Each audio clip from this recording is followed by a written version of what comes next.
Thank you. Yeah, I just thought we'd start by introducing ourselves and what we've been up to and why we started. So we're a very informal group of parents and grandparents from Levenshulme and Burnage who have been monitoring air pollution locally and campaigning around a whole set of solutions. And most recently we've been doing some work on school streets and trying to get those implemented in our 2 wards. So there's a few days, just some of the events that we've been doing. We started about 4 years ago, I think it was, just a group of friends who've met through baby groups and things, just sharing about the health of our babies and toddlers at the time, and noticing that there seemed to be really high instances of breathing difficulties among the children that we knew, our own children as well. With lots of wheezing, lots of asthma cases, lots of instances having to go to hospital with serious breathing difficulties. So we set about finding out about the air pollution locally and seeing what we could do about it. So we knew that Stockport Road, which dissects our community, the A6, has illegal levels. That's the road that's officially monitored. But we wanted to see what it was like around Levenshulme, where we live, and where the children go to nursery and go to school. So we did some monitoring, and we found that it's not just Stockport Road that has illegal levels. It's the whole of our community on the roads that we all walk, and even outside our nurseries and schools. So that's how we started. And although originally we're particularly based in Levenshulme, with some boundary changes that we've had, and as more people have got concerned about air pollution locally, we started to expand, and we've got parents involved from Burnage as well now, which is really great. Just slide.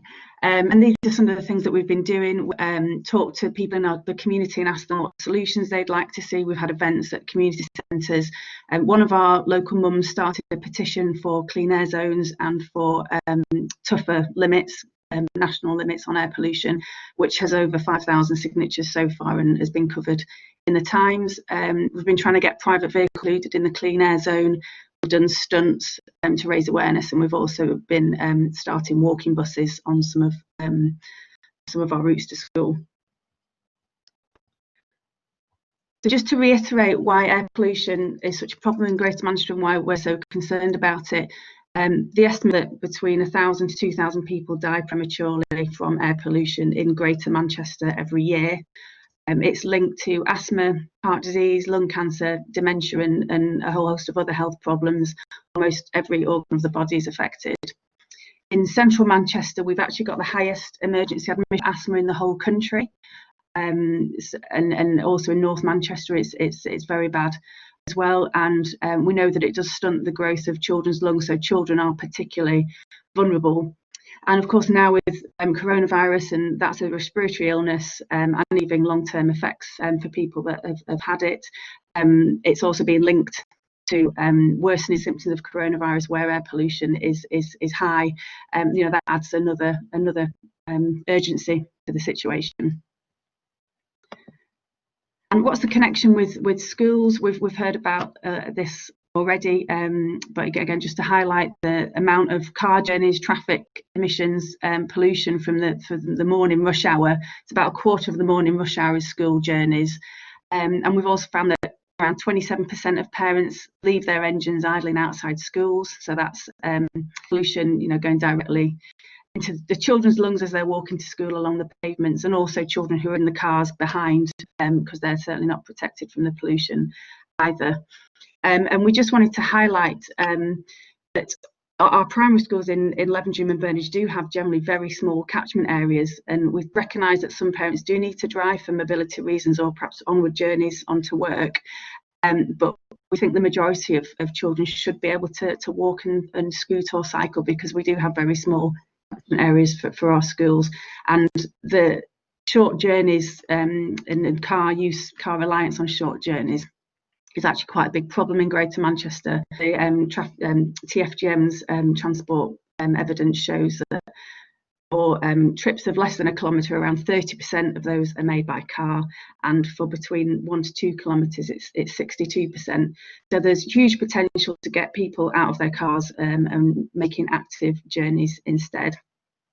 Just to say a little bit about this picture, this is a cul-de-sac with a primary school bottom, and just to the left of the picture behind the red railings, there's a Sure Start Centre and a private day nursery as well. So this is it's usually empty. There's usually no cars on there, no fumes at all. But for twice a day, there's a huge influx. And this is the kind of street that could very easily be made into a school street, and it would mean that the children playing in the playground at the nursery and at the Sure Start Centre don't have to inhale all these fumes twice a day, and the children going to primary school can get there again without the air pollution and without all the road danger from such traffic congestion. So I'm just going to hand over to Lorenza now, who's going to say a little bit more about the situation outside our schools in Levenshulme and Burnage, and why we think school streets are part of the solution. Thanks, Helen. Yeah, so this is only a few hundred yards or so, half a mile down the road within Levenshulme as well. That's Alma Park Primary School. This is the school that my daughter goes to, so I regularly take photographs of the situation outside the school. This is a very particular situation because the road that we're looking at, half of it to the right-hand side where there is the school belongs to Levenshulme Ward, and half of it to the left-hand side belongs to Burnage. So the road is actually a boundary, a ward boundary, and that's been quite an interesting point of discussions with councillors. As parents and local residents, we really try to get councillors of Levenshulme and Burnage to talk to each other. And I'm sure that this is a situation that many other local residents and parents find themselves across the country, is actually getting the elected members to really work together, and collaborate together instead of being disjointed. That's been one of our major obstacles at the moment. The key reason why we're really campaigning for it is very much about social distancing.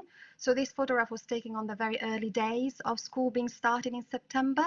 And obviously the school has a very strict, rightly so, system to let children in, where parents, we are not allowed to go inside the school grounds. So the children have to be dropped off at the gate. And we have slots that are different times of the school years. So yeah, not everybody is meant to arrive all at the same time, but it's very difficult because the slots are only 5 minutes apart. And the reason for that is obviously that as a parent, you might have a child in year 6 and you might have a child in year 1. So if the slots time are very different, you might be hanging around for a whole half an hour. So they are very close, they're only 5 minutes apart. And this means that it's really hard for people to be able to arrive exactly at their same time, at their own time. And so they do arrive at the same time, and this creates an issue. As you can see, the road could be given over to a school street, and that could make a huge difference because as parents, we are really squeezed onto the pavement. So you're having parents that are queuing with their children, parents that are passing each other to try and get to their dedicated gates entry point. And you can just about probably see some metal railings. So that obviously pen people in even more. And the road instead is still very much given over to the traffic. And as Helen just mentioned earlier on the other photograph, the influx of traffic is incredibly high between 8:30 and 9:15, and about 2:30 until 3:15. And any other time, this is a very quiet road as well. So yes, it's about clean air, but with the pandemic, we are also asking for action with regards to social distancing, enabling people to stay safe. School streets across DK, I think this has been covered a fair bit from other presentations, but obviously we know that the government has a policy that supports it, that there are some fantastic trials in London. As residents of Levenshulme and Burnage and across Manchester and Greater Manchester, we really look with envy at Hackney especially, who seem to be trailblazing the school streets. There are trials in Liverpool, Leeds and Leicester, so there are many other cities and towns that are following suit. And yes, there is obviously fantastic evidence of the benefit, that walking to school, cycling, scooting really bring. So it all makes sense. And as I said, parents, we are trying to campaign hard to get the support we need from the council to make these things happen. This one is a school street in Withington, and this is St Paul's Primary School. This is the end of a road. Again, it's a cul-de-sac. You can see the mini roundabout in the center. And this is a really interesting example, actually, because the school decided to go ahead.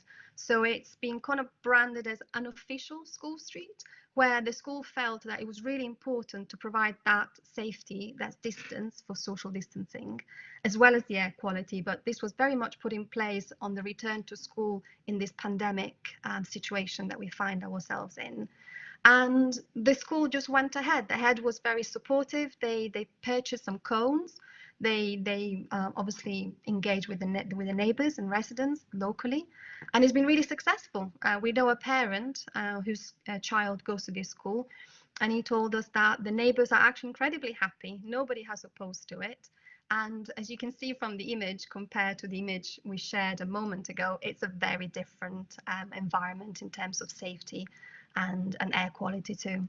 So it is happening, but interestingly, the school went ahead because they wanted to do it. And I don't believe the council was as involved in sort of making it happen. This was made happen because the school believed in it, which is great to see. Yes, so I think this is very much us kind of saying that sometimes when we have conversations with parents, you know, as parents, we're all humans and we all want to do the best that we can for our children. So again, as local residents and parents, we're trying so hard to not create a us versus them situation.